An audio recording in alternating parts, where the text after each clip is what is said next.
जय श्री राम दोस्तों, स्वागत है आपका रामचरितमानस कथा में। पिछले भाग में हमने देखा कि राजा प्रतापभान कैसे शिकार करते घने जंगल में घुस गया, फिर भटक करके एक कपटी तपस्वी के आश्रम में पहुंच गया। वहां पे तपस्वी तो उसे पहचान लिया क्योंकि वो एक हारा हुआ ही राजा था, और वो फिर मीठी चिठी बातों में राजा को फुसला बहला के अपने बस में कर लिया है। और राजा भी उनके बस में होकर के फिर उनसे वरदान मांगा कि मेरी शरीर वृद्धावस्था, मृत्यु और दुख से रहित हो जाए। तो इसके बाद तपसी क्या कहता है कपटी तपस्वी, वो आज के प्रसंग में कहेंगे। चलिए शुरू करते हैं आज की कथा। तापस नृप ऐसे हो, कारण एक कठिन सुन सो। कालऊ तुअ पद नाहि सीसा, एक विप्र कुल छाड़ी महिषा। उस तपस्वी ने कहा, हे राजन, ऐसा ही हो। आप जो वर मांग रहे हैं कि मेरा शरीर वृद्धावस्था, मृत्यु और दुख से रहित हो जाए, ऐसा ही हो, परंतु एक बात बड़ी कठिन है, उसे भी तुम सुन लो। पृथ्वी के स्वामी केवल ब्राह्मण कुल को छोड़कर काल भी तुम्हारे चरणों पर सिर नवाएगा। तप बल विप्र सदा बरियारा, तिनके कोप न को रखवारा। जो विप्रन बस करहु नरेसा, तो तू बस विधि विष्णु महेशा।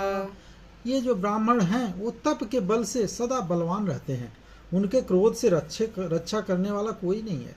हे नरपति, यदि तुम ब्राह्मणों को बस में कर लो तो फिर ब्रह्मा, विष्णु और महेश भी तुम्हारे अधीन हो जाएंगे। ऐसा वो कपटी तपस्वी चाल चल रहा है।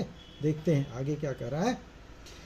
चलन ब्रह्म कुल सन बरियाई, सत्य कहूँ दो भुजा उठाई। विप्र श्राप बिनु सुनु मई पाला, तोर नाम नहीं कौन हूँ काला। ब्राह्मण कुल से जोर जबरदस्ती नहीं चल सकती। मैं दोनों हाथ उठा के सत्य कह रहा हूँ। हे राजन सुनो, ब्राह्मणों के शाप के बिना तुम्हारा नाश किसी काल में नहीं होगा। हर से उराऊ बचन सुनितासु, नाथन होई मोरे अब नासु। तव प्रसाद प्रभु कृपा निधाना, मोह कहूँ सर्व काल कल्याणा। राजा उसके ये प्रेम वचन सुनकर के बड़ा खुश हुआ और कहने लगा, हे स्वामी, मेरा नाश कभी नहीं होगा, क्योंकि हे कृपानिधान प्रभु, आपकी कृपा से मेरी सारी समस्याएं दूर हो जाएंगी और मेरा समस्त कल्याण होगा। एवमस्तु कही कपट मुनि, बोला कुटिल बहोर। मिलब हमार भुलाब जिन, कहूँ तो हम ही न खोर। एवमस्तु, ऐसा उसने कहा वो कुटिल कपटी मुनि, और बोला, किंतु तुम मेरे मिलने तथा अपने राह भूल जाने की बात किसी से कहना नहीं, किसी को बताना नहीं कि मैं तुमसे मिला हूँ, और कह दोगे तो फिर हमारा दोष मत देना। ताते मैं तो ही भर जाऊं राजा, कहे कथा तब परम काजा। छठे श्रवण यह परत कहानी, नास तुम्हार सत्य मम बानी। कपटी मुनि ने कहा, हे राजन, मैं तुमको इसलिए मना कर रहा हूँ कि इस प्रसंग को कहने से तुम्हारी बड़ी हानि हो जाएगी। मेरा तो कुछ नहीं, लेकिन आपका बहुत नुकसान होगा। छठे कान में बात पड़ते ही तुम्हारा नाश हो जाएगा। मेरा यह वचन सत्य जानना। ऐसा कपटी मुनि उनको धमका रहा है, राजा को एक तरह से धमकी ही दे रहा है।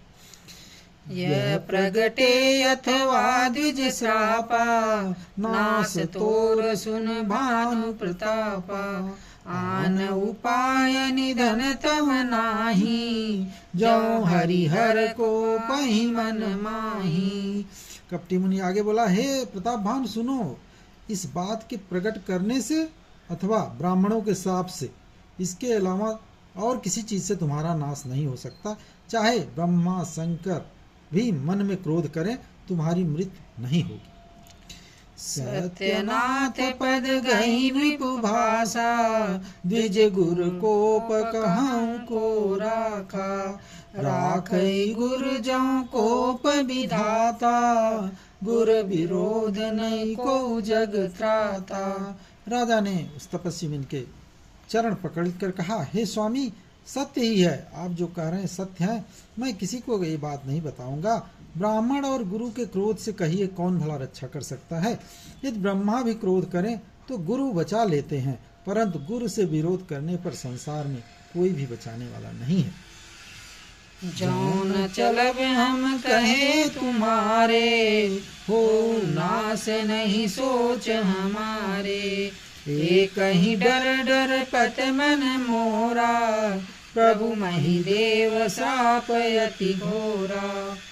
यदि मैं आपके कथन के हिसाब से नहीं चलूंगा तो भले ही मेरा नाश हो जाए, मुझे इसकी चिंता नहीं है। तो मेरा मन तो है प्रभु, केवल एक ही डर से डर लग रहा है कि ये ब्राह्मणों का शाप बड़ा भयानक होता है। होहि विप्र बस कवन विधि, कहूँ कृपा करि सो, तुम तजि दीन दयाल निज, हितु न देखूं को। ये ब्राह्मण किस प्रकार से बस में हो सकते हैं? राजा ने पूछा कि और सब तो ठीक है, आपकी बात अगर मैं नहीं मानूंगा तब भी नाश हो जाए, मुझे उसका दुख नहीं है, किंतु ये ब्राह्मणों के श्राप से तो बचना बड़ा मुश्किल है, बड़ा भयानक होता है। इससे किस प्रकार ब्राह्मण बस में हो सकते हैं? कृपा करके वह भी बताइए। हे दीनदयाल, आपको छोड़कर और किसी को मैं अपना हितु, अपना भलाई करने वाला नहीं पा रहा हूँ। सुनु नृप विविध जतन जग माही, कष्ट साध्य पुनि होहि कि नाही, एक अति सुगम उपाय, कहाँ परंतु एक कठिनाई। तो तपस्वी मुनि ने कहा, हे राजन सुनो, संसार में तो उपाय बहुत हैं, पर वे बड़े कष्ट साध्य हैं, बड़ी मुश्किल से होती है उनको करने में, और इस पर भी सिद्ध होंगे या नहीं होंगे वो उपाय, इसकी भी कोई गारंटी नहीं है, कोई निश्चित नहीं है। हाँ, एक उपाय बहुत सरल है, परंतु उसमें भी एक कठिनाई है। मम आधीन जुगुदीप सोई, मोर जाब तव नगर न होई, आजु लगे अरु जब ते भयं, काहू के गृह ब्राह्मण गयं। हे राजन, वह तरीका तो मेरे हाथ में है। तो कपटी मुनि बोला कि एक बड़ा आसान तरीका है, वो कौन सा है? वो मेरे हाथ में है, पर मैं तो तुम्हारे नगर में जा नहीं सकता, क्योंकि जब से पैदा हुआ हूँ तब से आज तक मैं किसी के घर अथवा गांव नहीं गया हूँ। ऐसा उसने झूठ मूठ राजा के ऊपर अपना प्रभाव डालने के लिए बोला।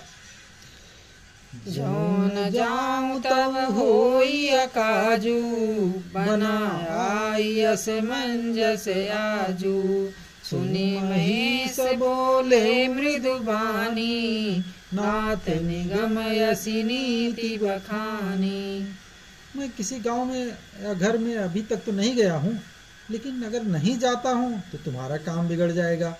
आज बड़ी असमंजस की स्थिति मेरी आ गई है।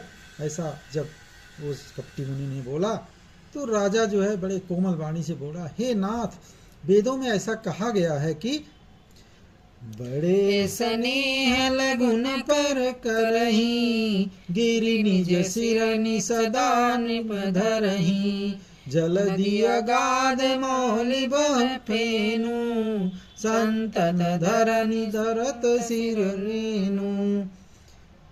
वो कपटी मुनि बोला कि वेदों में भी ऐसा कहा गया है कि बड़े लोग हमेशा छोटों को प्रेम करते हैं। पर्वत अपने सिरों पर सदा घास को धारण किए रहती है, अगाध समुद्र अपने मस्तक पर फेन, जो बहुत हल्का सा बहुत छोटी चीज़ है, उसको धारण किए रहता है, और धरती अपने सिर पे सदा धूल, छोटी सी चीज़ होती है, उसको धारण किए रहता है। तो बड़े लोग हमेशा छोटों को प्यार करते हैं और अपने सर के ऊपर बैठा के रखते हैं। अस कहिंगे नरेश पद स्वामी हो कृपाल, मोहि लागी दुख सही प्रभु सज्जन दीन दयाल। ऐसा कह करके राजा ने मुनि के चरण पकड़ लिए और कहा, हे स्वामी कृपा कीजिए, आप संत हैं, दीन दयालु हैं, अतः हे प्रभु मेरे लिए इतना कष्ट तो कर ही सकते हैं। अर्थात राजा उसको मुनि को, तपस्वी मुनि को ये कर रहा है कि आप जो है हमारे साथ गांव चलिए, आज के लिए इतनी ही कथा है। वो राजा कैसे उसको ले जाता है, क्या वो तपस्वी कपटी मुनि राजा के पास जाता है, राजा के महल में जाता है, ये कथा हम अगले भाग में कहेंगे। तब तक के लिए प्रेम से बोलिए सियावर रामचंद्र की जय, पवन सुत हनुमान की जय, उमापति महादेव की जय, राधावर कृष्ण चंद्र की जय।